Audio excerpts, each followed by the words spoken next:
Après cette première séquence qui nous a permis de faire un diagnostic sur l'état du monde, sur les multiples fractures que nous connaissons aujourd'hui, sur les défis à relever, je vous propose dans cette deuxième partie plutôt de voir aussi quelles sont peut-être les façons de construire la paix, quelle peut être la responsabilité notamment de l'Europe. Donc je vais me tourner d'abord vers vous, Philippe Poirier. Vous êtes professeur de sciences politiques à l'Université du Luxembourg. Vous êtes également le directeur du programme de recherche sur la gouvernance européenne pour le Parlement européen. Quelle est la responsabilité de l'Europe, de la Commission européenne, du Parlement européen dans ce contexte-là, mais plus largement de toutes les institutions qui gravitent autour des institutions européennes, dans un contexte qui est quand même tout à fait inédit. Effectivement, c'est celui aujourd'hui de la guerre en Ukraine.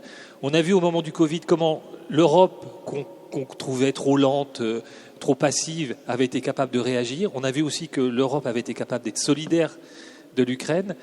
Quelle est la responsabilité de l'Europe pour construire peut-être cette paix de demain, notamment sur la frontière est de l'Europe ? D'abord, merci de votre invitation, l'association Bonne Nouvelle et le diocèse de Rennes. Et je répondrai à votre question en reprenant certains des propos de M. Le Drian. L'Union européenne et les organisations qui ont été créées pour la paix et la sécurité en Europe, l'OSCE, ont été construites à partir d'une pratique des relations internationales qui disparaît sous nos yeux. L'Union européenne a été construite dans ce qu'on appelle le cadre fonctionnaliste des relations internationales et normatif idéaliste, c'est-à-dire par le droit, par l'interdépendance, par le partage des valeurs, capable de construire un monde multipolaire, multilatéral, où chacun des acteurs est prêt à négocier quelque chose, car il va lui en ressortir un bien, bien plus grand. Ce monde-là, le monde de la fonction et le monde de la norme, actuellement est en rétraction. Donc les institutions européennes ont beaucoup de mal, ont eu beaucoup de mal et auront beaucoup de mal encore à s'adapter à la nouvelle réalité.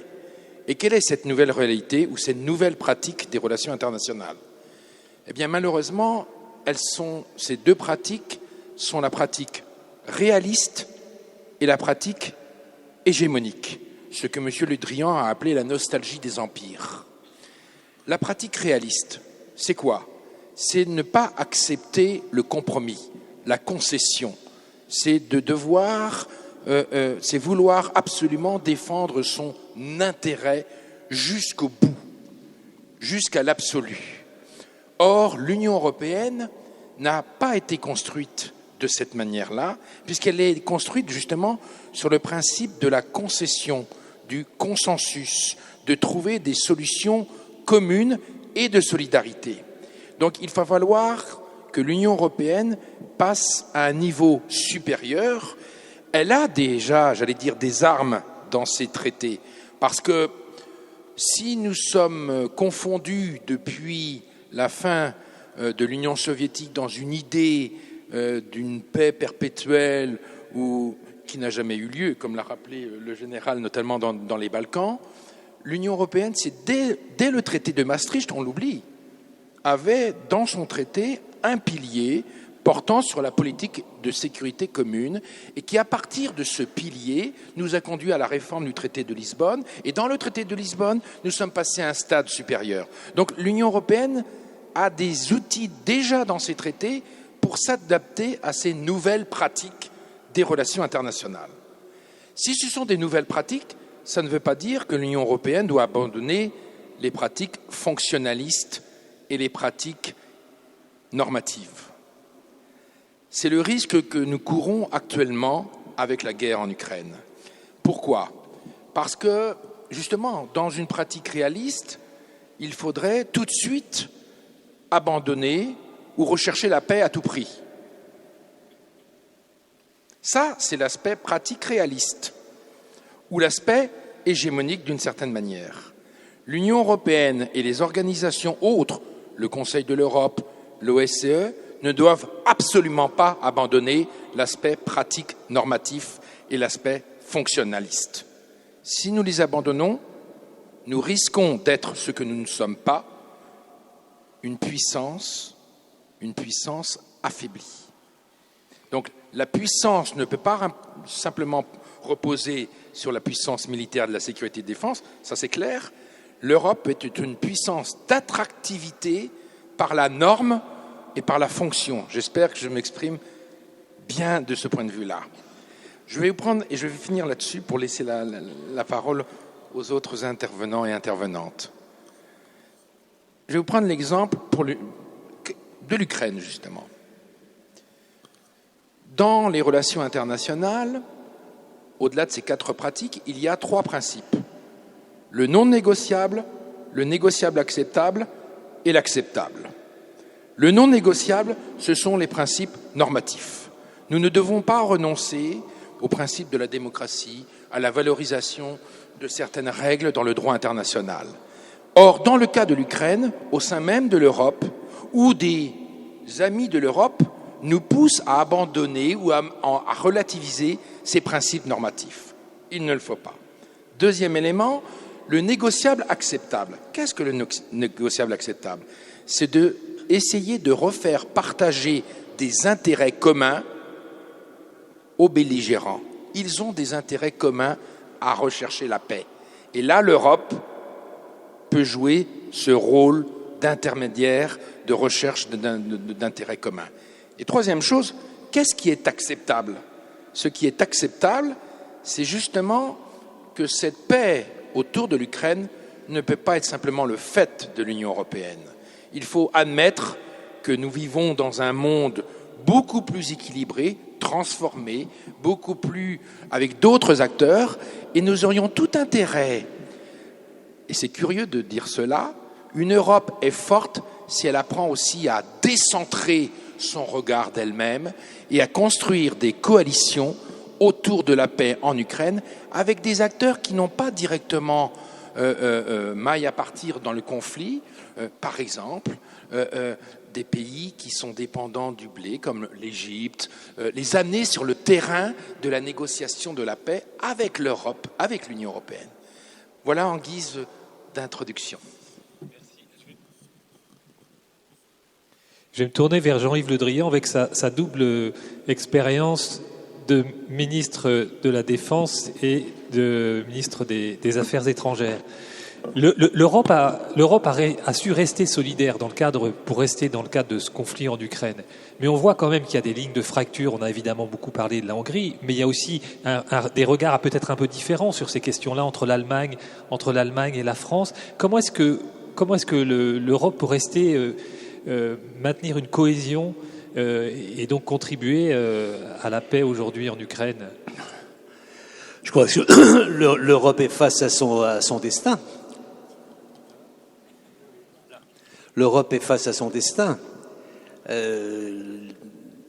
Ses frontières, c'est l'Ukraine. Et donc, si l'Europe ne fait pas en sorte de soutenir l'Ukraine pour qu'elle garde son intégrité, c'est l'Europe qui perdra, qui sortira de l'histoire. Nous sommes à un moment où le sujet, c'est est-ce que l'Europe restera dans l'histoire ou pas?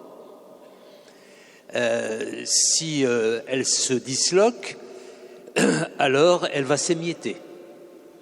Et alors, les empires dont je parlais tout à l'heure de manière un peu figurée, s'allieront tel ou tel pays européen dans leur mouvance, et ça aura été un grand rêve inachevé. Donc je pense que cette prise de conscience, elle a lieu. Je suis très frappé des avancées considérables qui ont été faites, ne serait-ce que dans le domaine de la sécurité, depuis 10 ans, sans doute par la force des choses, sans doute par la nécessité, mais des rendez-vous et des orientations considérables ont été prises, et on le voit dans la gestion de la crise ukrainienne. Il peut y avoir des divergences. Si vous voulez, je ne veux pas être trop long, mais sur la relation avec l'Allemagne. D'abord, il ne faut pas oublier que maintenant, en termes de sécurité et de défense, il y a aussi la Pologne. qui devient un interlocuteur extrêmement sérieux et particulièrement vigilant, parce qu'il a des frontières qu'il faut préserver. Mais l'Allemagne est amenée à... Le chancelier Scholz a dit changer, je crois, de méthode, changer d'univers. Enfin, il n'a pas dit basculement, mais enfin, ça ressemblait à peu près à la même chose pour l'Allemagne, qui, depuis la fin de la dernière guerre, mais singulièrement au cours des 40 dernières années, vivait sur un triptyque qui était assez favorable, qui était je m'alimente en énergie à bon marché avec mes accords avec la Russie. 2, j'ai une industrie que j'exporte le plus possible et singulièrement vers la Chine.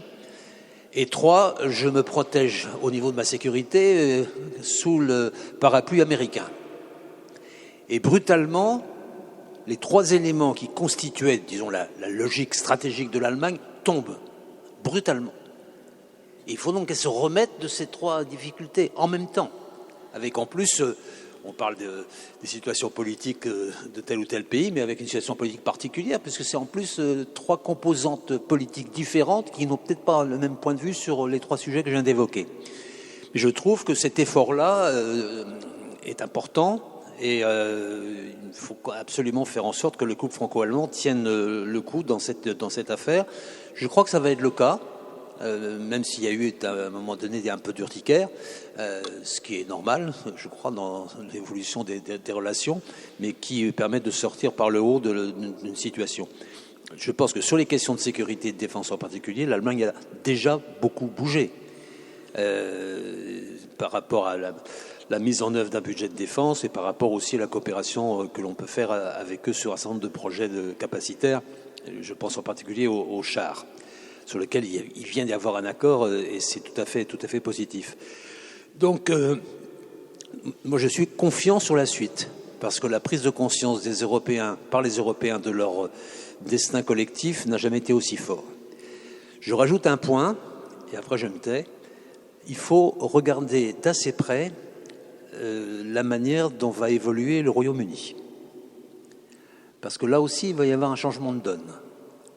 Et si d'aventure, on ne va pas se mêler de la politique américaine, mais hypothèse d'école, qui n'est pas totalement absurde, que ce soit Donald Trump qui gagne, il faudra bien regarder ce que feront les Britanniques et sans doute envoyer des messages et des signes suffisamment forts pour que, d'une manière ou d'une autre, ils soient associés aussi à notre propre sécurité, même si le président américain prend un autre chemin.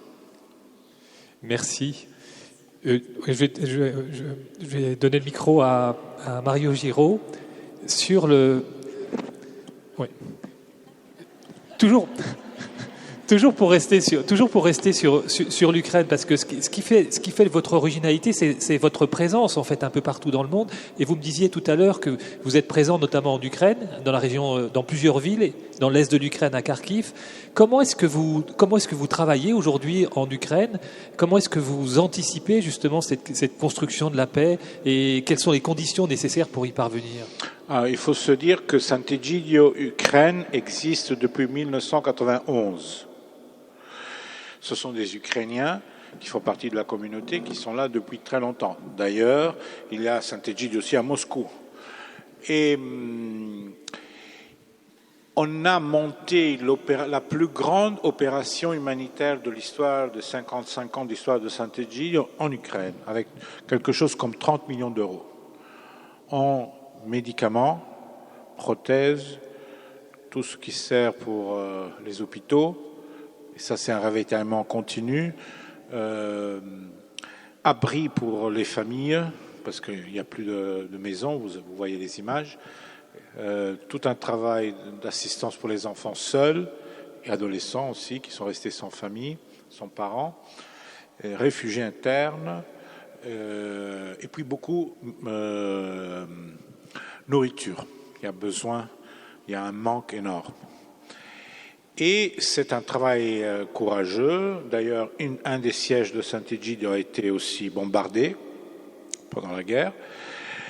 Et heureusement sans victimes pendant la nuit. Et nous sommes naturellement tous très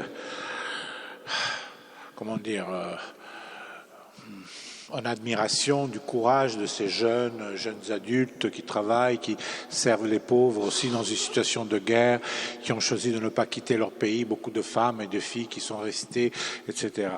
C'est un travail énorme et je peux témoigner dans ces derniers temps l'épuisement de la population civile. L'épuisement commence aussi des critiques à la gestion du gouvernement. Vous avez vu que, par exemple, la loi qui devait passer au Parlement ukrainien sur la conscription obligatoire n'est pas passée. Donc, on se pose la question, moi je ne suis pas favorable, mais comment est-ce qu'on peut faire une guerre sans conscription? Mais c'est aussi ça, c'est une réalité terrible. Surtout que nos gens n'ont pas la haine des Russes, comme c'est malheureusement répandu. Et à Rome, de temps en temps, ils viennent par groupe et rencontrent aussi les autres communautés, parmi lesquelles aussi les Russes y parlent. Et nos Russes sont désespérés pour la situation que vous connaissez, etc. Mais la guerre, naturellement, c'est terrible pour tous, est terrible pour tous. Alors, qu'est-ce qui va se passer? Moi, je pense que ce qui va se passer, si on a la chance, donc s'il n'y a pas une rupture du front avec écrasement de l'Ukraine, ce qui obligerait les Européens et l'OTAN à intervenir, ça c'est clair. On s'est trop engagé pour ne pas le faire, le président Macron l'a dit, même si personne ne le veut. Mais c'est, l'histoire. Ce qui va se passer, si on a la chance, c'est que les choses plus ou moins s'arrêtent là où elles sont et l'Ukraine doit objectivement, de facto, même pas de jure, pas en principe, renoncer aux territoires que les Russes ont conquis et qu'ils vont garder. Même si c'est des territoires brûlés, sauf la Crimée. Et ça, naturellement, ça contredit la loi internationale, tout l'aspect des principes que disait le ministre avant, etc. Mais c'est déjà dans les faits, parce que c'est le cas de Chypre, pour ne pas citer la Corée. La Corée, c'est de l'autre côté du monde, mais Chypre, nous avons fait rentrer Chypre dans l'Union européenne, nous reconnaissons Chypre unitaire, on ne reconnaît pas la partie occupée par les Turcs en 1974, si bien que tout citoyen turc chypriote qui peut démontrer qu'il était déjà là avant 1974 peut recevoir le passeport rouge, le passeport de l'Union européenne. Ce qu'ils font, même s'ils habitent au nord, en général, les vrais Turcs chypriotes sont tous à Londres, mais pour vous dire, c'est-à-dire que les Turcs ont envoyé des Anatoliens à Chypre Nord, mais eux, ils ne peuvent pas se prévaloir de la citoyenneté européenne. Et là, c'est un cas typique d'une chose qui n'est pas résolue. Il n'y a pas de traité, il n'y a pas de paix, on ne reconnaît pas la zone occupée. Et donc, si on a la chance pour le moment, et on sait déjà que ça, c'est la situation vers laquelle, par exemple, vise Trump, en obligeant les Ukrainiens, le gouvernement ukrainien, à renoncer de facto, même si pas de jure. Et alors la question qui se pose, c'est est-ce que cela va donner des idées aux empires nostalgiques qui veulent se réélargir ou à d'autres agresseurs possibles partout dans le monde? Bien sûr, ce n'est pas un bon exemple, c'est un contre-témoignage, ce qui contredit le principe du droit international.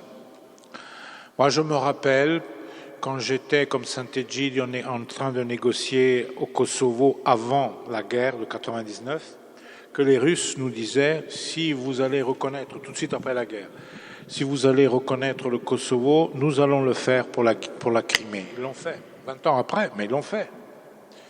Vous savez, la politique est faite aussi de ces choses-là. Et donc c'est un contre-exemple, mais je ne pense pas que la Russie y gagnera quelque chose. Je pense que l'isolement du régime actuel de Russie restera en place, et même un siècle peut-être. 50 ans. C'est-à-dire, ils ne vont pas gagner grand-chose. Et ça, les gens qui regardent autour et les autres qui peuvent se faire venir de mauvaises idées le voient. D'ailleurs, c'est vrai que nous avons, disons, donné entre beaucoup de guillemets la Russie aux Chinois, mais c'est aussi vrai que les Chinois, c'est lourd à porter, hein. Et la Russie a perdu son envergure impériale si elle dépend de quelqu'un d'autre. Donc, en voulant récupérer par nostalgie ce qu'elle avait perdu, soi-disant, en 91, et quand l'Union soviétique a perdu... Non, mais en voulant récupérer, disons, l'envergure impériale, en réalité, elle ne la récupérera pas. Quand je disais la guerre inutile, pensez-vous que ce qui se passe à Gaza donnera plus de sécurité à Israël ou à un État aux Palestiniens? Ni l'une, ni l'autre chose. Ni l'une. Là, on est sûrement un peu coupable d'avoir laissé traîner la situation pendant trop longtemps. On pourrait parler des accords de Minsk de l'autre côté, de n'avoir pas prétendu l'application des deux côtés.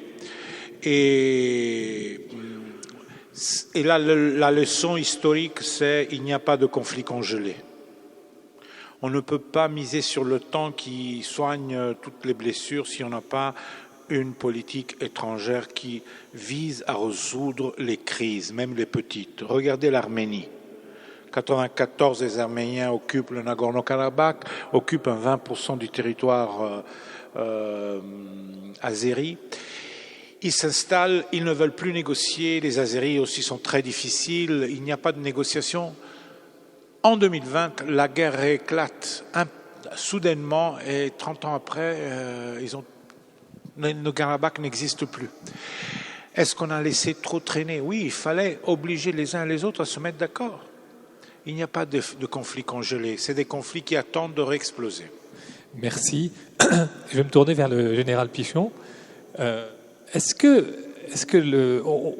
dans ce basculement du monde, est-ce que finalement l'armée française est prête à relever les défis qui sont les nôtres aujourd'hui? Est-ce que finalement on n'a pas été aveugle face à la transformation de ce qui se passait notamment à l'est de l'Europe? Non. Nous n'avons pas été aveugles. Je voudrais juste, avant, je ne suis pas sûr que le président de la République ait dit exactement ce que vous avez dit qu'il avait dit. En 2008, le livre blanc de la défense et de la sécurité nationale, en 2008, disait, en gros, certes, nous sommes en temps de paix, 20 ans après la chute du mur, mais un certain nombre d'indices de puissance militaire, de puissance, etc., commencent à jaillir à droite, à gauche, dans le monde autour de nous, assez loin.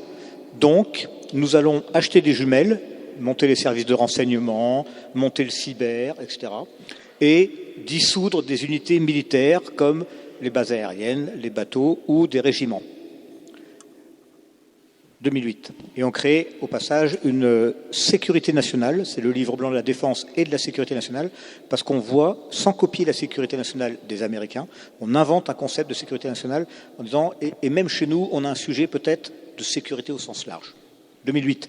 2013, livre blanc de la défense et de la sécurité nationale, les militaires, les diplomates militent, alors je ne suis pas le mieux placé pour en parler, monsieur le ministre, quoique, au sein des services du Premier ministre, j'avais un bon observatoire. Voilà. On dit, nous disons, les Français, pas les militaires, votre question c'est l'armée française. Les guerres se rapprochent, on parle des risques de la faiblesse et de la force qui est nécessaire. Et en gros, on a changé de président, ça ne vous a pas échappé, on arrête de dissoudre les unités, on arrête de baisser le nombre d'unités, terre, air, mer, et on continue d'augmenter le cyber, le renseignement, un peu l'espace. 2013. Et donc, ça fait longtemps que les militaires disent la guerre va revenir un jour ou l'autre, pas forcément chez nous, mais nous avons des accords de défense, nous avons des alliés, nous avons une forme de crédibilité militaire à assurer des positions que la France tient au Conseil de sécurité en tant que membre permanent au titre de nos engagements divers et variés. Retour dans l'OTAN, enfin retour plein et entier dans l'organisation militaire intégrée de l'OTAN, c'est court. Donc je ne pense pas qu'on était aveugle. Après que la nation ait voulu consentir un effort budgétaire, effort considérable, là en ce moment, dont on mesure bien ce que ça nous impose et la façon dont on doit bien utiliser cet argent pour être capable de dissuader une guerre. Mais on n'a pas été aveugle, non, je ne crois pas. Et encore une fois, votre question posée sur les armées, j'allais dire, ça paraît prétentieux, mais les armées, moins que d'autres, nous avons été aveugles sur les risques de guerre, sur le fait de ne pas donner d'armes à Pierre, Paul ou Jacques en Syrie de façon inconsidérée parce que ça allait nous revenir dessus, etc., etc., etc. Merci. Je crois que Philippe Poirier, vous vouliez réagir et puis ensuite je donne la parole à Jacqueline Lagré. Ou d'abord, sur l'importance, Madame Lagré, vous êtes philosophe, vous êtes spécialiste de... Oui, je vais d'abord dire à Mario qu'il se rassure. Hein, il y a une femme quand même dans les intervenants. Et même, il y en a deux, puisqu'il y a eu Jeanne-Françoise. Et pour l'anecdote, quand le CHU a voulu créer un comité d'éthique à Rennes, ils avaient une vingtaine de mandarins, enfin des gens très respectables, et ils se sont dit quand même, il faudrait qu'on ait une femme, ou peut-être deux. Et ils ont donc demandé à Jeanne-Françoise, qui avait une position éminente dans le journal Ouest-France, et à Jean Delumeau de trouver une femme. Et Jean Delumeau a dit, moi je peux vous trouver une femme qui est aussi une philosophe. Et là, vous en avez deux pour le même prix, c'est pas mal. Bien, alors, soyons un peu sérieux. On a parlé beaucoup de la guerre, de la paix, dans les termes politiques. Moi, je voudrais revenir très, très en arrière et peut-être à un niveau plus théorique. Pourquoi ? Parce que les hommes, dans l'ensemble, les communautés humaines, sont confrontés à trois types de violences. La violence de la nature, qui ne nous est pas toujours favorable. À cela, on répond par la technique. La violence des autres hommes qui empiètent sur notre territoire. À cela, on répond par la politique. Mais il y a aussi la violence des désirs et des pulsions. Et à cela, on répond par l'éducation. Or, il ne peut pas y avoir de goût pour la paix s'il n'y a pas une éducation à la paix. Or, cette éducation, elle doit prendre en compte le fait qu'on ne résout pas le conflit par la violence, qu'il y a une opposition radicale entre le langage raisonnable et véridique et la violence. Donc le désir de paix, je crois, doit être construit dès la petite enfance, mais plus encore à l'école. Et là, je pourrais faire un excursus pour vous dire d'où l'importance de la philosophie, mais je ferme la parenthèse, vous aurez tous compris. Et parce que c'est cette éducation qui va faire prendre conscience que face à cette violence multiple, on ne peut répondre que par la concorde, c'est-à-dire en fait par la solidarité, on a besoin les uns des autres, par la confiance, parce que si on veut faire quelque chose et si on s'engage sur une promesse, il faut qu'on puisse croire que l'autre va la tenir. La confiance, la collaboration et la concorde.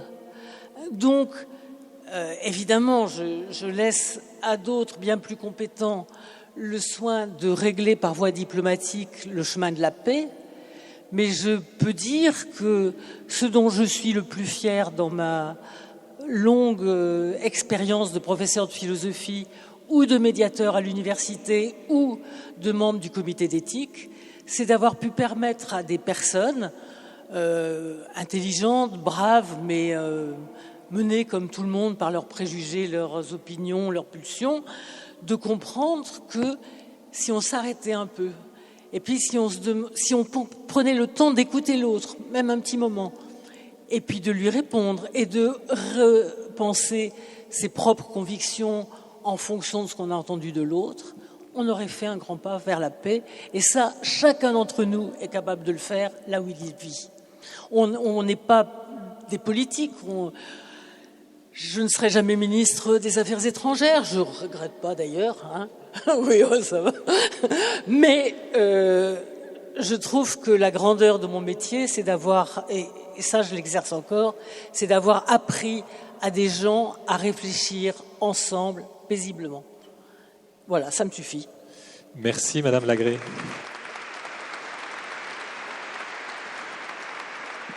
Importance de l'éducation, Monseigneur d'Ornelas. La place de l'Église dans la construction de la paix. On a vu, je poursuis le fil de l'Ukraine. On a vu l'intervention du pape François dans un entretien à la radio-télévision suisse, appelant au courage de négocier, qui a suscité évidemment quelques réactions critiques, notamment en Ukraine. Quelle est la place de l'Église dans la construction de cette paix? Jusqu'où elle peut s'engager sans être qualifiée de naïve? Vous voulez parler d'un engagement politique de l'Église? D'un engagement de l'Église. D'accord. Donc pas un engagement politique. Par définition, l'Église ne fait pas de politique au sens où on entend naturellement, ou plutôt elle fait une politique qui dépasse toutes les politiques. Je suis toujours frappé en lisant la Bible que les premiers qui ont eu l'idée de quand même, enfin pas les premiers, c'est pas les premiers. Je me souviens d'un livre d'un taoïste disciple, enfin proche de Confucius, qui établit un livre sur la République, et il y a 3 chapitres où il dit que la République, l'État, la société ne peut fonctionner que s'il y a la charité pour le prochain. Donc le peuple hébreu n'est pas le premier.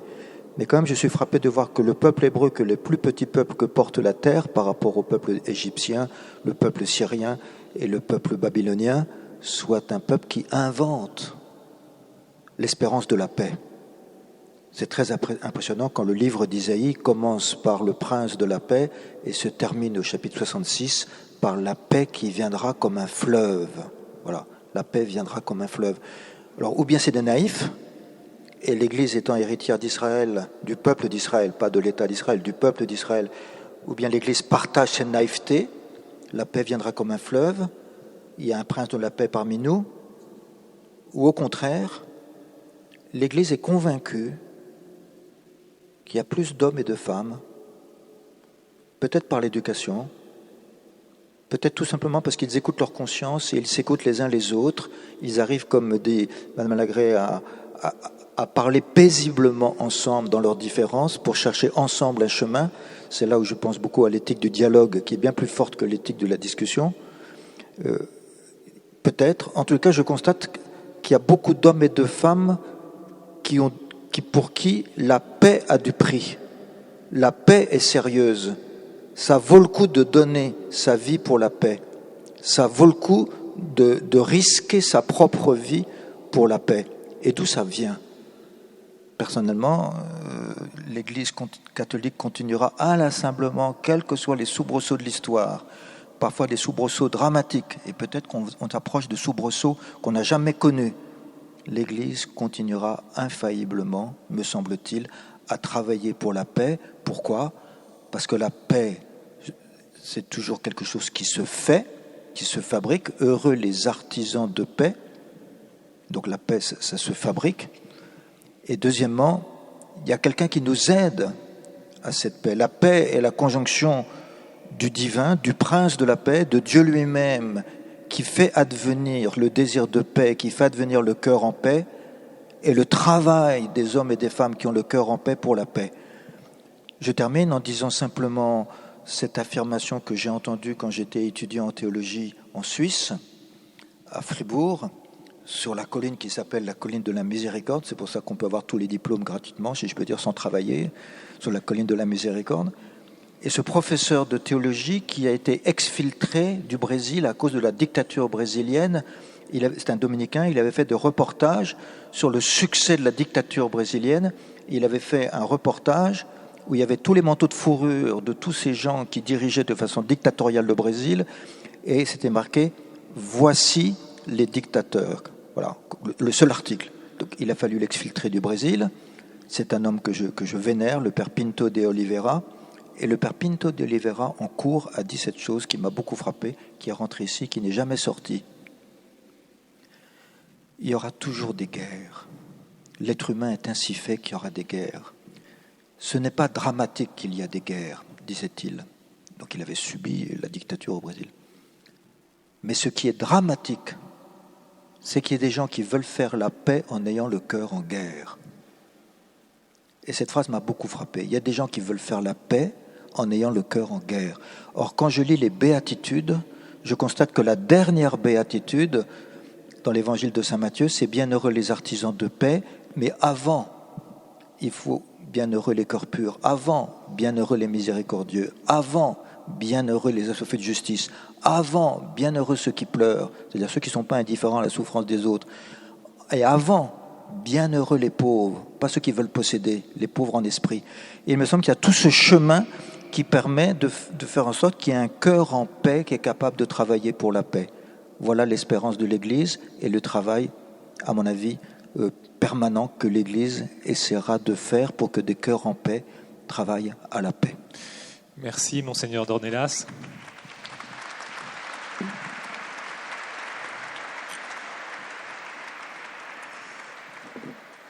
Ne pas faire la paix en ayant le cœur en guerre.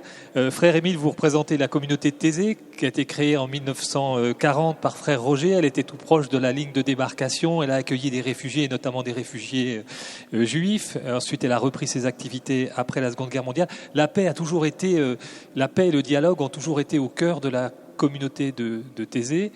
Et vous allez d'ailleurs organiser des rencontres à Tallinn, en Estonie, en 2024, c'est ça ? Et comment est-ce que vous travaillez justement ? Quel est le message que vous voulez faire passer ce soir sur la paix ? Oui, c'est vrai que Thésée est né pendant la guerre. On l'oublie parfois. On pense à Thésée, peut-être c'est les années 60. Non, c'est une période très dure de l'histoire qui pousse ce jeune homme de 25 ans, Frère Roger, à s'installer dans ce petit village de Bourgogne où il veut accueillir des gens qui sont en détresse. Et puis après, il veut accueillir des prisonniers allemands. Et c'est comme ça que Thésée commence, déjà avec ce projet de réconciliation. Il croit que c'est possible. Et c'est peut-être le message que je veux faire passer, peut-être que les possibles sont plus nombreux et le possible est peut-être plus grand que nous n'osons le penser. Et c'est peut-être le rôle des églises de le rappeler aussi. J'étais frappé ces jours-ci, je suis heureux de le dire à Rennes parce que c'est en lien avec un philosophe pour qui Rennes a beaucoup compté. J'ai visité ce matin l'endroit où il a été recueilli par ses grands-parents quand il avait 2 ans, Paul Ricoeur, qui venait beaucoup à Thésée, qui venait prier avec nous presque chaque année pendant très longtemps. Paul Ricoeur avait un vocabulaire souvent très différent de celui de Frère Roger. C'était le vocabulaire d'un grand philosophe. Frère Roger s'exprimait très simplement, c'était un écrivain, mais il s'exprimait très simplement. Mais le mot imagination comptait beaucoup pour Paul Ricoeur. On en a parlé, je crois, la semaine dernière, lorsque est paru son gros livre de cours qu'il a donné à Chicago dans les années 70 sur l'imagination. Frère Roger a beaucoup parlé d'imagination également. L'imagination dans la réconciliation, l'imagination dans la recherche de la paix. Et Frère Roger a beaucoup parlé de confiance. Un mot que peut-être que Paul Ricoeur employait un peu moins, quoique tout récemment, Pierre-Olivier Monteil vient de publier un petit livre sur l'imagination chez Paul Ricoeur qui se termine, les 2 mots dans le titre de la conclusion sont imagination et confiance, en disant il n'y a pas d'imagination sans confiance. Si on n'a pas confiance dans ses propres intuitions, si on n'a pas confiance dans ses possibles plus grands, alors on n'osera rien proposer. Une fois, j'étais avec Paul Ricoeur à notre rencontre européenne. Vous parliez de ces rencontres à la fin de l'année. Il y avait 100 000 jeunes à Paris. Nous étions à la porte de Versailles, réunis en plusieurs grands halls du parc des expositions de la porte de Versailles. Et Paul Ricoeur aimait venir prier avec nous. J'étais allé l'accueillir. Des journalistes l'ont reconnu. Ils ont dit « Est-ce qu'on peut interroger Paul Ricoeur ?» Et je savais d'expérience parce que il était déjà venu avant, des journalistes avaient posé la même question. Il avait dit non. Je suis venu prier, je ne suis pas venu donner des interviews. J'ai dit au journaliste, je pense qu'il va dire non, mais je vais lui poser la question. Et il a dit oui. Et on s'est retrouvés derrière la décoration. Les grands pavillons du parc des expositions étaient décorés avec des icônes, des tissus orange. Et Paul Ricoeur était là. On lui a posé la question que vous me posez maintenant. Quel est le message que vous percevez dans ces rencontres? Et lui qui écrivait des livres parfois difficiles à lire, il faut le reconnaître, il a dit cette réponse toute simple, très limpide. Il a dit, le message que je perçois ici, en voyant tous ces jeunes, c'est ne construisez pas votre vie sur la peur. Ne construisez pas votre vie sur la peur.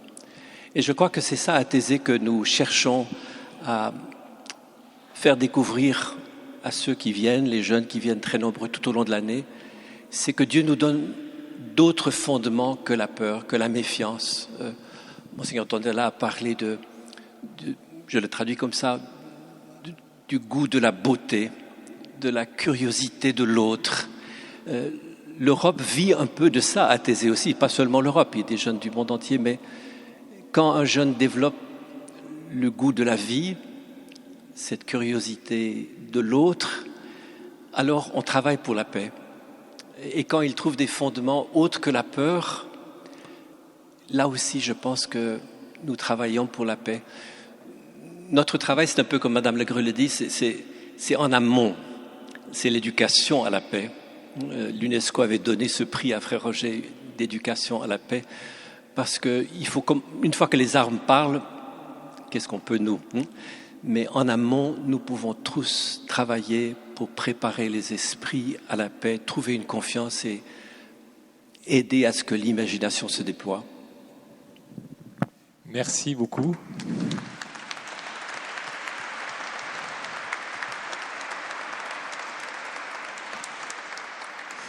Philippe Poirier, vous vouliez réagir tout à l'heure? C'est difficile de parler après ces mots. Mais je voudrais, moi, revenir à la réalité de notre Europe.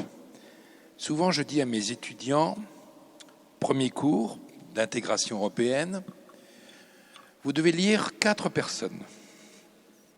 Jean Monnet, Denis de Rougemont, Winston Churchill et Kounneuf-Kalergi. Pourquoi ces 4 personnes? Et ça va nous amener directement à notre question de la paix et de la guerre. Avec Winston Churchill, dans son discours à Zurich, qui préfigure le Conseil de l'Europe, il nous rappelle l'objectif. Qu'est-ce que doit être l'Europe? Il fixe un objectif. Pour que nous recherchions la paix, nous devons avoir un objectif bien précis. L'avons-nous? Je pose la question. Kounneuf-Kalergi disait en 1924, dans la revue Panorama, l'Europe doit être une puissance. Il dit ça en 1924. L'Europe vient de sortir de la Première Guerre mondiale et domine encore largement le monde. Kounneuf-Kalergi nous dit qu'une Europe puissance, à la fois une Europe puissance basée sur les principes de la réalité, des réalités belles et mauvaises, mais aussi une Europe puissance par sa capacité d'attraction par la norme. Que nous disait Jean Monnet? Nous construisons l'Europe par la mise en commun des moyens. Et ces moyens vont nous connaître, vont nous rendre interdépendants, vont nous donner d'autres moyens et vont nous permettre le développement et une certaine force, la fonction. Et que nous disait Denis de Rougemont?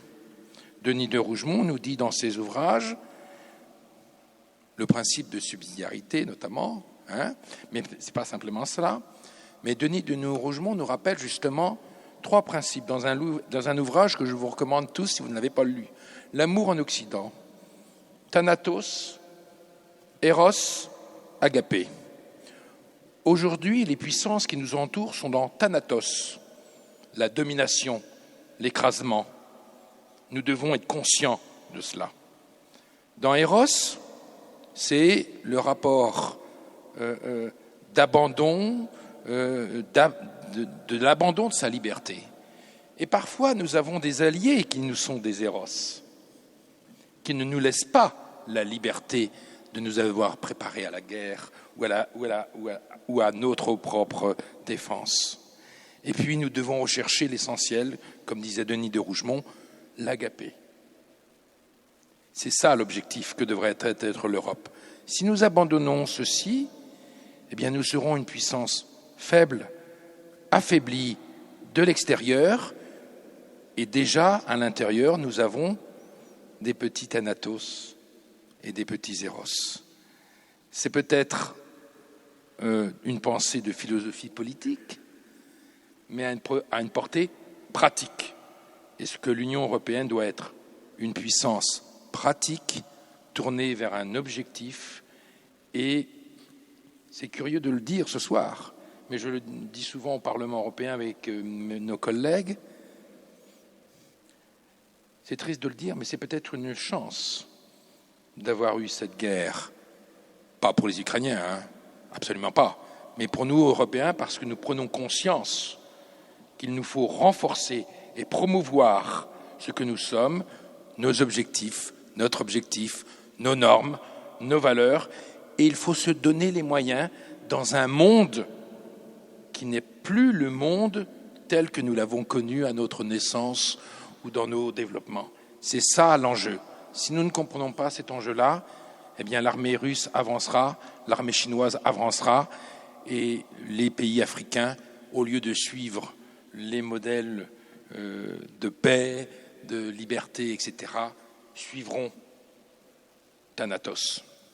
Vous pensez les Européens prêts à relever ce défi aujourd'hui? Pardon ? Vous pensez les Européens prêts à relever ce défi, justement? Il y a plein de moyens pour relever ces défis. Nous avons, comme l'a rappelé M. Le Drian, depuis 10 ans, c'est pas un grand bond en avant, comme dirait Mao, que nous avons fait. Nous avons fait un immense bond en avant, peut-être contraint, et cela continue. Ce qui me préoccupe plus, ce n'est pas les bons techniques. Les bons techniques, on peut rattraper la défense, on peut retrouver des moyens. C'est d'être conscient que nous avons une immense chance d'avoir ces principes de la liberté, ces principes de la démocratie, ce principe de la dignité humaine, comme l'a rappelé Monseigneur d'Ornelas. Si nous n'avions pas conscience de cela, eh bien, même si nous nous donnons des moyens techniques, et donc c'est les sociétés européennes qui doivent faire aussi ce bond en avant, de revenir ou de restaurer le principe de la dignité humaine, de la liberté et de la démocratie, parce que si nous ne le faisons pas à l'intérieur de nos sociétés, même si nous le faisons techniquement ou militairement, ça n'avancera pas. Et c'est là où il faut être réaliste. Réaliste ne veut pas dire abandonner ses principes. Est-ce que vous ajouteriez l'égalité des droits? Cela participe. L'égalité des droits. Cela participe, bien entendu. Je voudrais juste ajouter sur la réalité. Je pense qu'une des difficultés que nous vivons aujourd'hui, c'est de croire que le mal est la réalité et que l'espérance, c'est une illusion qui nous situe hors. Et je crois qu'une des choses que nous devons faire, c'est résister à cette fascination du mal qui prétend être la seule réalité. Parce que les forces du bien existent aussi. Les forces du bien existent dans bien des cœurs et nous devons compter sur elles aussi. Merci.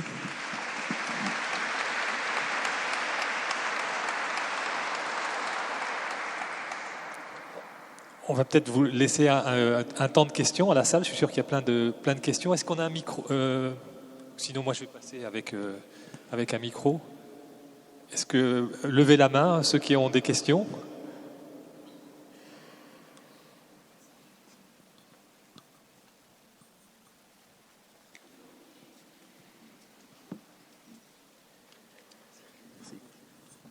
Jean-Claude Moisan, de l'Université européenne de la paix, Brest. La France possède l'hymne national le plus violent du monde, la Marseillaise, et forcer les enfants de l'école primaire à apprendre et à chanter ce chant de guerre n'instille-t-il pas une violence dans leur esprit pour toujours? Donc, comment pourrions-nous effectivement peser pour que soient changées ces paroles guerrières pour les remplacer par un chant pacifique tel que celui qui a été proposé par Graham Allwright en 2005. Oui. Voilà, beaucoup de personnes déjà ont pris ce chemin-là, donc je sollicite effectivement l'appui de vous tous qui êtes à la tribune et puis également de vous tous qui êtes ici rassemblés aujourd'hui. Graham Allwright. Non, moi j'aurais cité Graham Allwright aussi, j'aurais cité Graham Allwright aussi, mais simplement il n'y a pas d'histoire derrière, c'est ça le problème.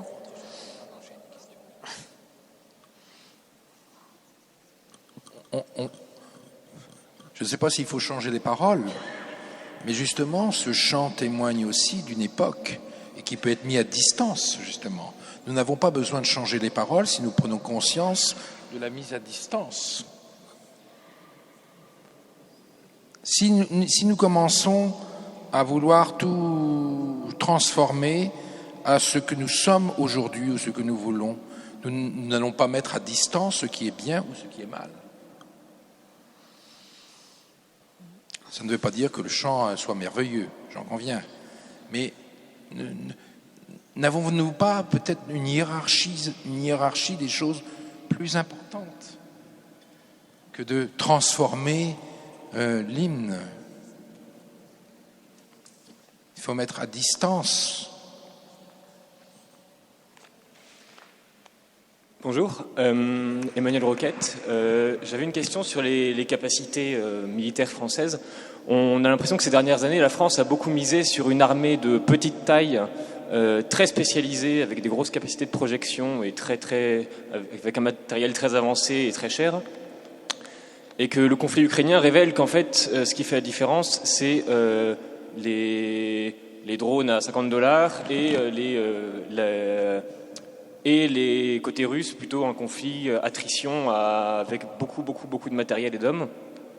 Est-ce que nous, on ne s'est pas placé dans un espèce de creux entre ces deux choses qui marchent à leur manière, avec des équipements qui sont très chers mais globalement vulnérables? Alors on a un modèle qui manque d'épaisseur, et c'est lié en partie au coût croissant des équipements. Notre stratégie de défense, pour aller au-delà du seul équipement des armées, mise sur à la fois des objets qui sont capables de répondre à ceux d'en face potentiellement qui sont les plus élaborés ou modernes. Donc c'est comme ça que se définit le niveau de ce que l'on souhaite. Premier volet. Et ce faisant, oui, on a des volumes très réduits d'équipements parce qu'on a choisi de consacrer 1, quelque chose % du PIB. Bref, c'est un choix politique en réalité sur le volume. Sur les affaires de coûts extrêmement bas de drones, mais de plein d'autres objets duaux, c'est-à-dire qu'on achète sur étagère, etc. C'est une réflexion permanente que l'on a où on souhaiterait avoir des choses, on appelle ça l'adaptation réactive, plus rapidement acquise, sur étagère, etc. Mais on se heurte aussi à un autre sujet qui est stratégique dans le long terme, de préserver une industrie capable de rester en haut du spectre des possibles pour, pas demain matin ou pas de 2025-30, mais 2040, 2050, 2060. Et pour ça, effectivement, il y a un choix d'équiper moins en volume l'armée française, mais garder des choses qui, pour nos enfants ou petits-enfants, nous assurent une forme de pérennité de niveau du bouclier, si vous voulez. Voilà. Est-ce qu'on s'est trompé? Écoutez, l'avenir le dira, mais c'est des débats permanents en interne, en tout cas. Je ne sais pas si Monsieur le ministre de la Défense veut réagir en complément. Ce n'est que le militaire qui parle. Non, mais j'ai bien entendu la question et vos réponses que je partage en général, y compris la manière dont vous avez tracé tout à l'heure les périodicités de nos engagements, y compris les lois de programmation 2008, celle de 2013 que j'ai bien connue. Et vous faisiez référence à des éléments essentiels. Pour répondre à cette question-là, oui, ce que vous dites, je l'entends régulièrement, c'est qu'on aurait une armée avec des armes d'échantillon, d'une certaine manière, enfin des prototypes, et que ce n'était pas suffisant. Moi, je n'ai pas ce sentiment-là. Nous avons d'abord une industrie de défense de très grande qualité, que beaucoup nous envient, et qui a su se moderniser, a su produire des équipements qui correspondent aux nouveaux risques, aux nouvelles menaces. Et sur l'adaptation de nos forces au conflit actuel, je pense qu'elle est en train de se faire en fonction des engagements financiers considérables qui sont mobilisés aujourd'hui.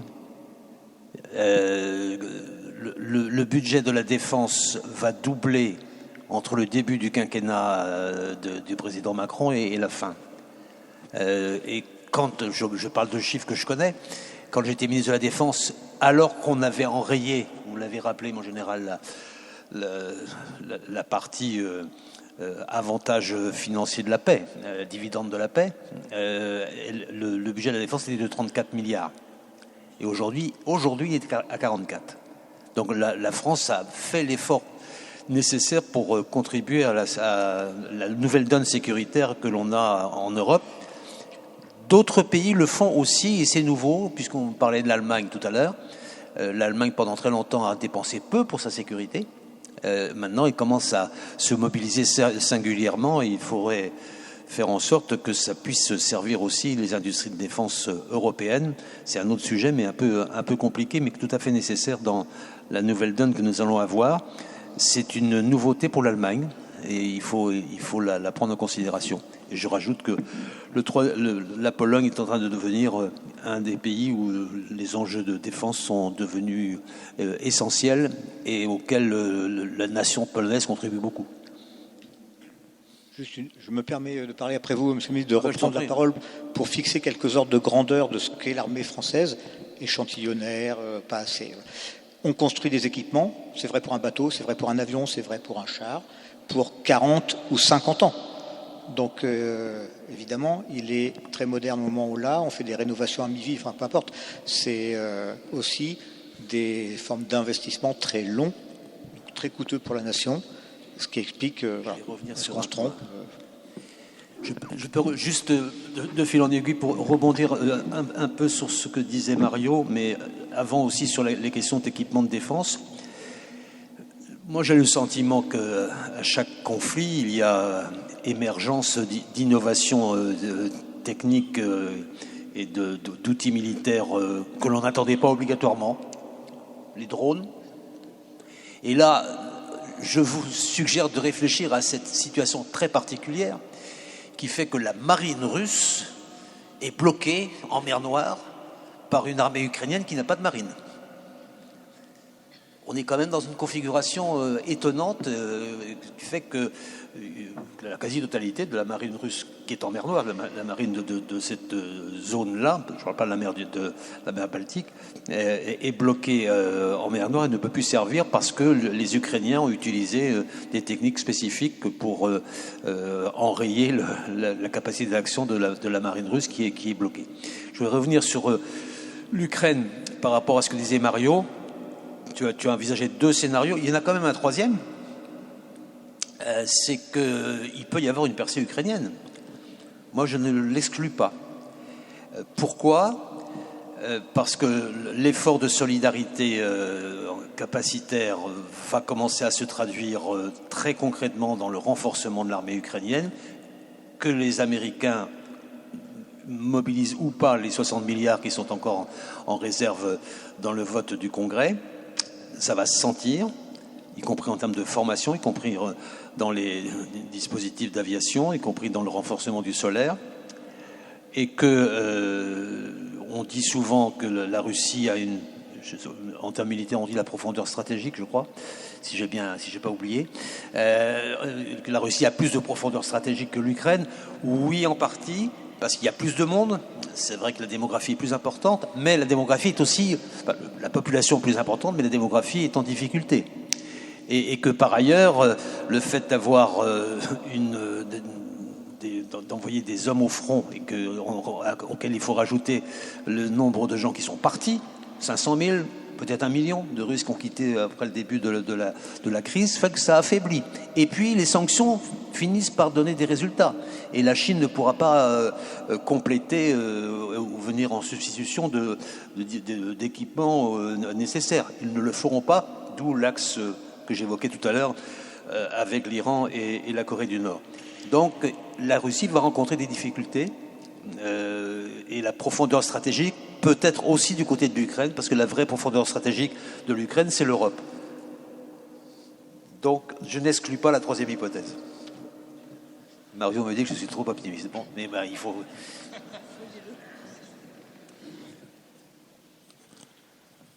Oui, bonsoir.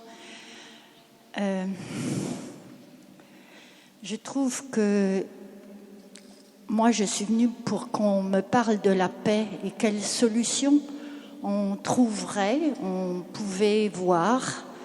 Or, il me semble qu'on parle de l'armée, bien sûr. Vous avez tout mon respect, général. Monsieur Le Drian, je crois entendre quand même une forme d'escalade dans vos propos, et je ne vois pas, sauf Monsieur de Thésée, Monsieur Giraud, Monsieur Dornelas, je me dis, bon, c'est quelques personnes, et Madame la philosophe, qui m'ont un peu rassurée, mais ce ne sont pas des personnes aux commandes. Et je me dis, mince, moi, je ne veux pas de la guerre. Je n'ai pas connu ça, je n'en veux pas. Parce que, messieurs, je ne sais plus qui a dit, la violence, etc., toutes ces formes de violence. Je crois que c'est une question que les hommes aiment, mais pas nous les femmes, pas les mères, non. Je n'en veux pas. Et je trouve qu'on n'a pas avancé sur des solutions réelles. Il y a une délégation de la paix, oui, ça m'importe. Parce que la guerre, il n'y a pas de vainqueur dans une guerre. Il n'y a jamais de vainqueur. Il n'y a jamais, pour avoir un peu étudié différentes guerres, là, je ne vois pas de vainqueur. Il y a toujours, finalement, après des morts et des morts, le peuple. Alors, si on veut éliminer un peuple, c'est une bonne solution, oui, mais sinon, on arrive quand même à des compromis. Et c'est bancal, des paix bancales, quelqu'un l'a remarqué. Donc, moi, je me dis, il ne faut pas qu'on aille éliminer... Enfin, faut pas qu'on élimine les gens du peuple. Il ne faut pas qu'on les envoie à la guerre, parce que c'est ce qui va se passer, c'est ce qui se passe en Ukraine, je trouve ça intolérable. Qu'on puisse passer par-dessus ça, moi je ne comprends pas. Donc je voudrais bien que vous ayez chacun une parole avec une solution pour la paix, s'il vous plaît. Merci.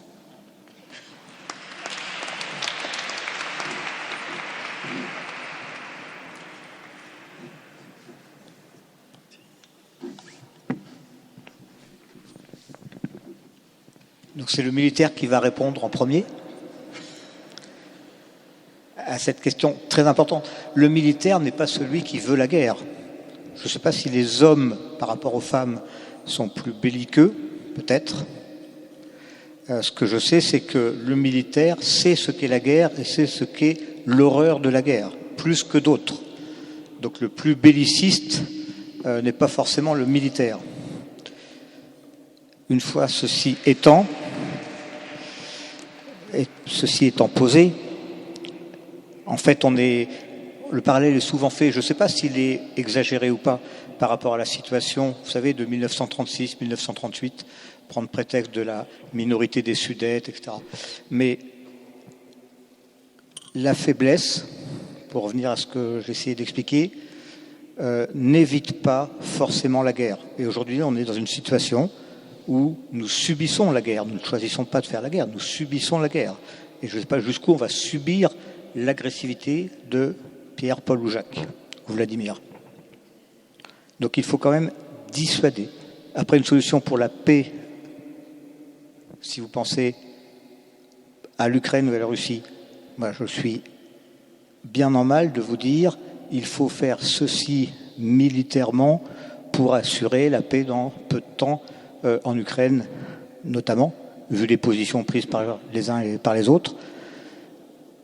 La seule chose que je puisse dire à mon niveau, c'est qu'il faut espérer, c'est pas un mode d'action dans l'armée, espérer que l'usure provoquée par la guerre dans les deux camps, et M. Le Drian a souligné que peut-être il y a des faiblesses du côté russe qu'on ne voit pas, parce qu'on ne voit pas très bien ce qui se passe sur le plan démographique, économique, etc., que l'usure amène, souhaitons-le tous, à un cessez-le-feu temporaire qui permette au moins de geler temporairement, et après, les diplomates, etc.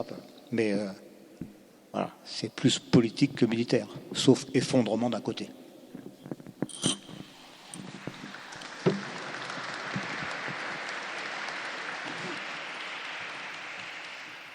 Si vous pensez au cas de l'Ukraine et de la Russie, alors il faut identifier ce qui est inacceptable de part et d'autre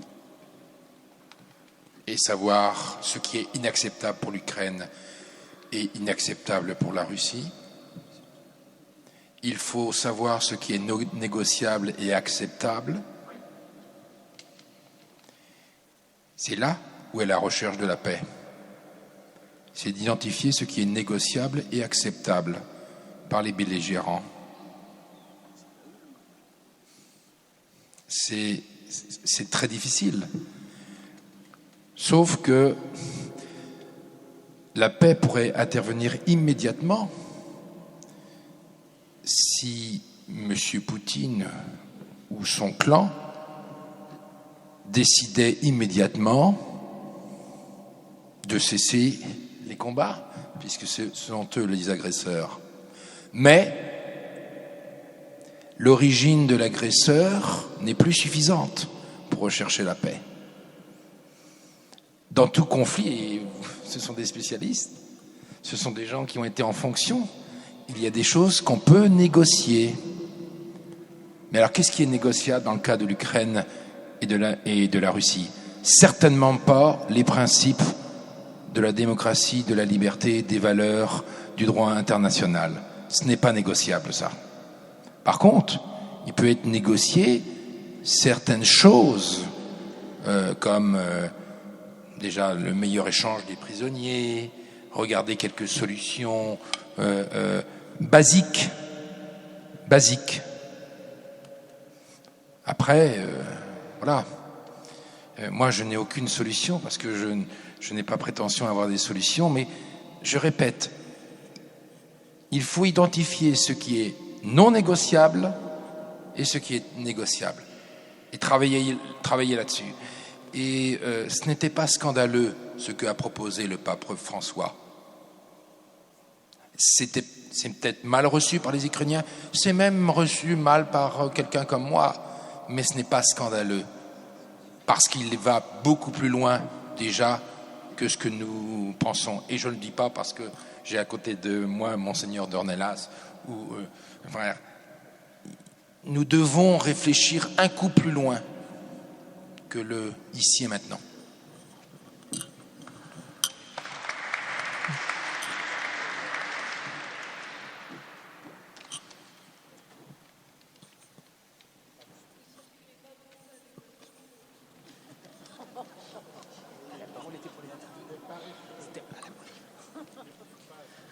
Bon, vous m'entendez? Oui, enfin, c'est pas toujours très facile de rassembler ces idées.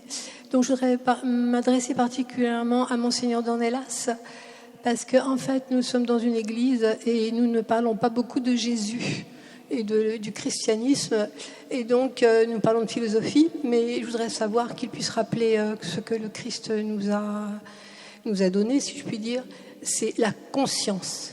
Qu'est-ce que c'est que la conscience ? Quand j'étais enfant, on me disait que c'était l'esprit critique, c'était l'examen de conscience. Donc, quand on ne peut pas faire son examen de conscience, on n'est pas très bien pour les réponses que l'on n'a pas. Il faut savoir que la Russie est aussi un pays chrétien, c'est comme un pays frère, et que nous ne répondrons pas aux vraies questions, que nous n'avons pas des dirigeants qui, comme les rois de France, se sont peut-être dit « nous allons nous rendre pour sauver notre peuple et notre population ». Les rois de France aussi le faisaient. Nous savons dire que la France, n'est-ce pas, c'est une création de l'Église. Nous savons jouer de Jésus. Nous savons, il est souvent l'abonné absent. Nous ne parlons pas de Jésus en termes intellectuels. Nous pleurons et nous allons et nous prions, nous demandons toujours pardonnez-nous. Mais il a une croix. À chaque fois, nous alourdissons sa croix en jamais nous confrontant à la réalité. Jésus est fatigué. Il est mort parce qu'effectivement, pourquoi il est mort? Parce qu'à un moment donné, personne ne répondait. C'est une sorte de révolutionnaire, si on peut dire. Il est venu parce qu'il était en avance sur son temps pour nous dire de réfléchir, pour nous donner une pensée. Donc je trouve que j'aimerais bien qu'on puisse un peu... D'ailleurs, un monsieur a évoqué, mais je ne sais pas son nom, le monsieur qui a les lunettes là, qui a vaguement dit qu'il y avait effectivement les accords de Minsk, qu'il y avait des choses que nous savons que le droit européen, le droit de France ne s'exerce pas. Mais non, mais laissez-moi répondre, hein. Nous sommes dans une église, monsieur. Eh ben oui, mais non, je dis les choses jusqu'au bout. Et non, mais justement, donc il y a des choses auxquelles on n'a pas répondu. Qui est l'agresseur, qui est l'agressé. Et donc je termine pour dire une chose, c'est que quand nous savons bien trop... Non mais, oui, non, eh ben, je parle à Monseigneur Dornelas. Eh bien je voudrais...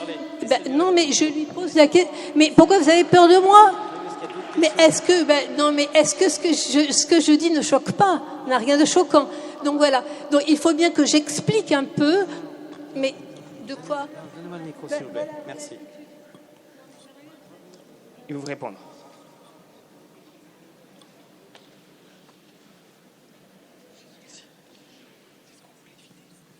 Est-ce que vous voulez répondre, Monseigneur Dornelas, puisque la question vous était posée?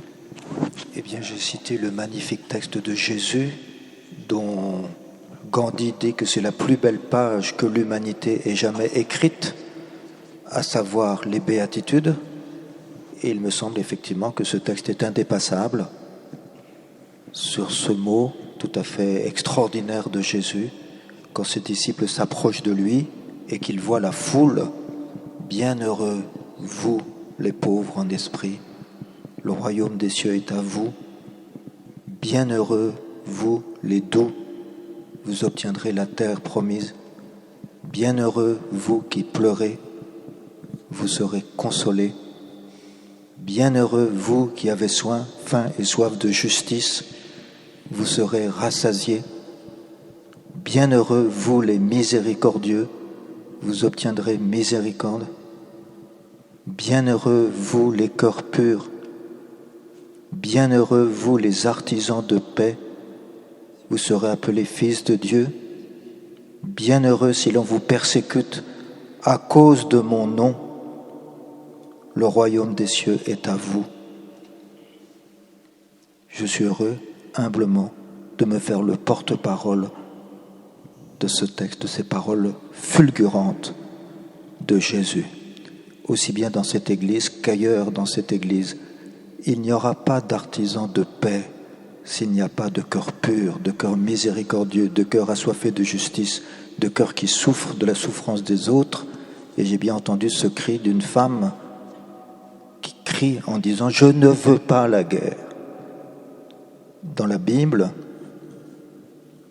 des femmes se sont levées pour qu'il n'y ait pas la guerre. Judith, Esther. Et ces femmes, elles sont appelées par le nom qui est donné à cette première femme dans la Bible. Elle est la mère de tous les vivants. Comment une mère peut-elle accepter la guerre? Et peut-être que nous tous, moi, masculin, nous, politiques, nous, militaires, nous, hommes des médias ou femmes des médias, que sais-je, si nous écoutions les femmes d'Ukraine, les mères d'Ukraine et les mères de Russie, il n'y en a pas une qui veut la guerre. Il n'y en a pas une mère qui s'honore d'être mère et qui veut la guerre. Puissions-nous écouter leurs cris à la lumière de ces béatitudes de Jésus. Bienheureux ceux qui souffrent, bienheureux ceux qui pleurent, vous serez consolés. Merci de me permettre de dire ce beau texte de Jésus. Merci, Monseigneur Dornelas. Madame Lagré, vous voulez compléter? Alors, les deux dernières interventions touchent la blessure sur la chair vivante de la guerre. Les mères n'aiment pas la guerre, les femmes n'aiment pas la guerre. Oui, c'est vrai. Effectivement, la guerre, c'est un métier d'homme dans l'histoire. Et c'est vrai, je citais les Russes qui veulent la paix, même s'ils sont patriotes.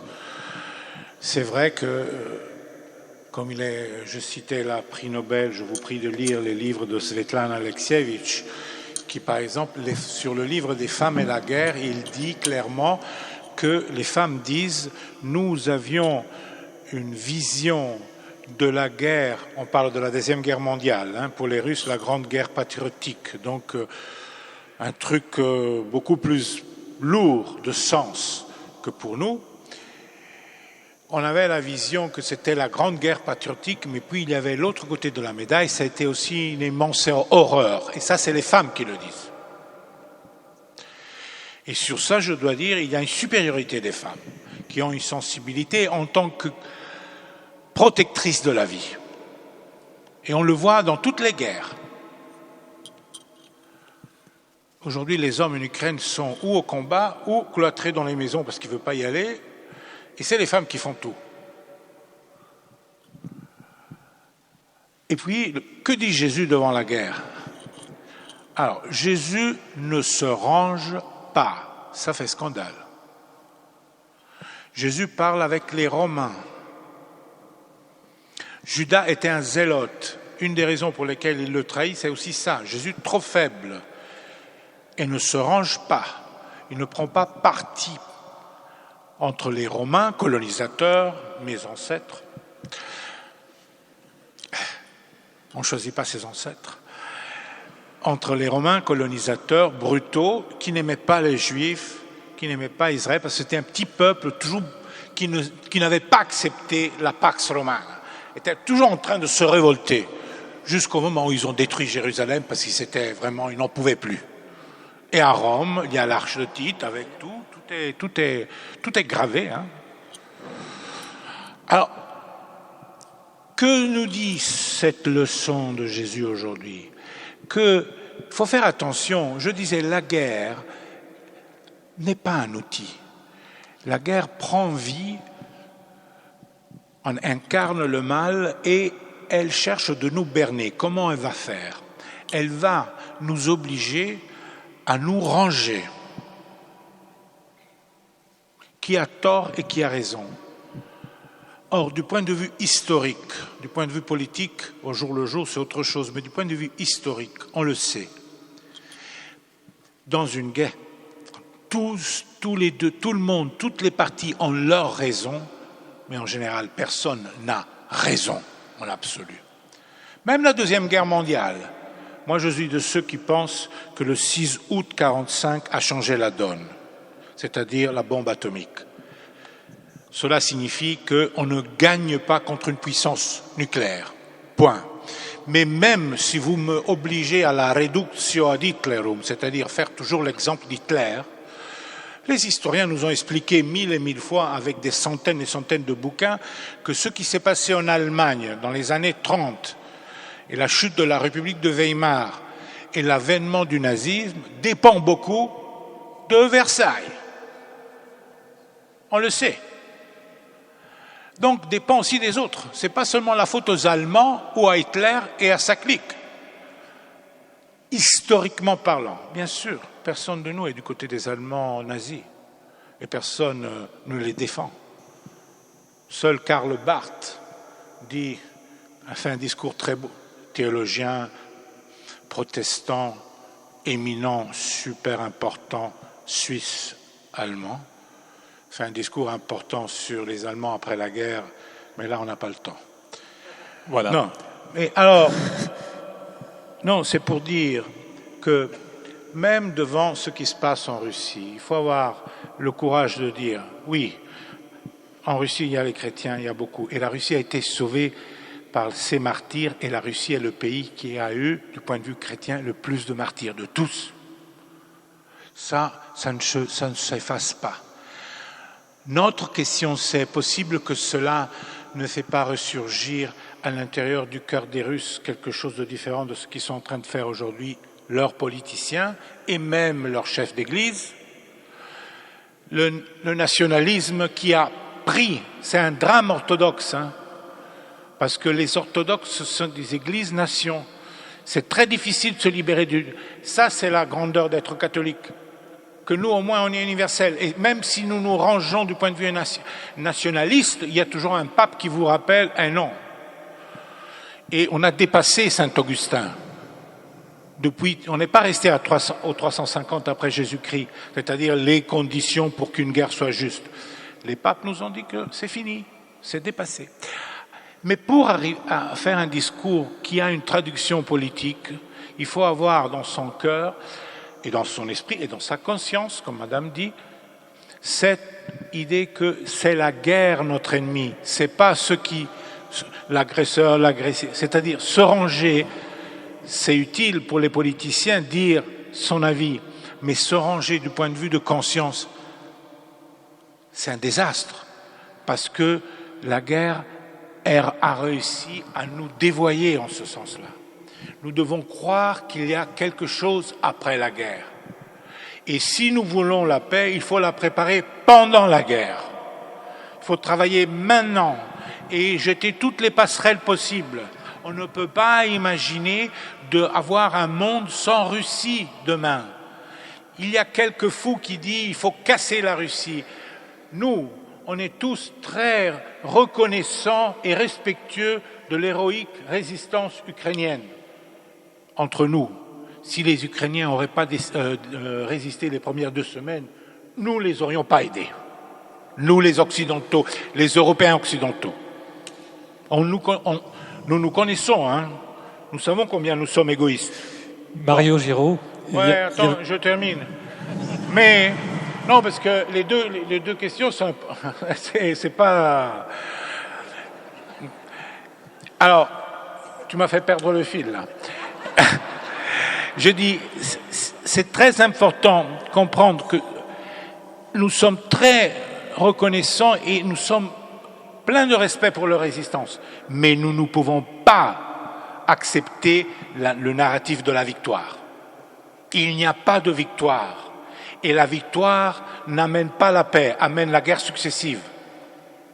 Ça, c'est ce que je conteste, même publiquement. Alors, il y a ceux qui disent « Ah, parce que vous, les pacifistes... » Non, moi, je ne suis pas pacifiste, je suis pacificateur au maximum. Moi, je vous dis que le problème, c'est A, ne pas se ranger, B, ne pas croire au narratif de la victoire. On va casser la Russie. En plus, tu casses la Russie, tu auras 5 Russies, tu auras 5 Poutines, tous avec armes nucléaires, c'est mieux. Et puis la Russie changera d'elle-même, des Russes. Il ne faut pas prétendre, ça c'est vraiment occidental, c'est vraiment occidental. Nation building, c'est nous qui allons dire aux autres comment ils doivent être. On va refaire les gouvernements des autres. C'est les autres qui vont se changer. Et nous, on ne peut pas, disons, empêcher une évolution. On va les aider de toutes les manières possibles, les accompagner, mais ce n'est pas à nous de reformer la Russie et leur gouvernement, que nous n'aimons pas du tout. Ce n'est pas le nôtre. Pardon. Je m'excuse.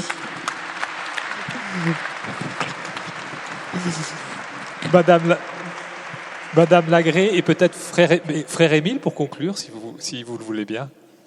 Madame Lagré, vous vouliez réagir, non? Non, pas du tout. Ah bah alors, très bien. Frère Émile, peut-être, ce qui pourrait être le mot de conclusion ou...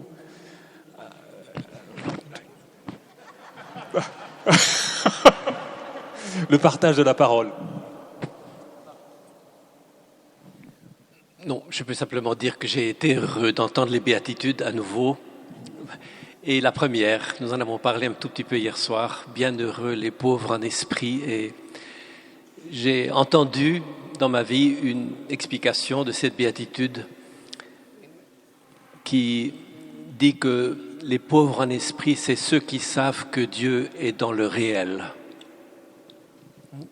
Et ceux qui font avec le réel. Et ce réel n'est pas facile actuellement.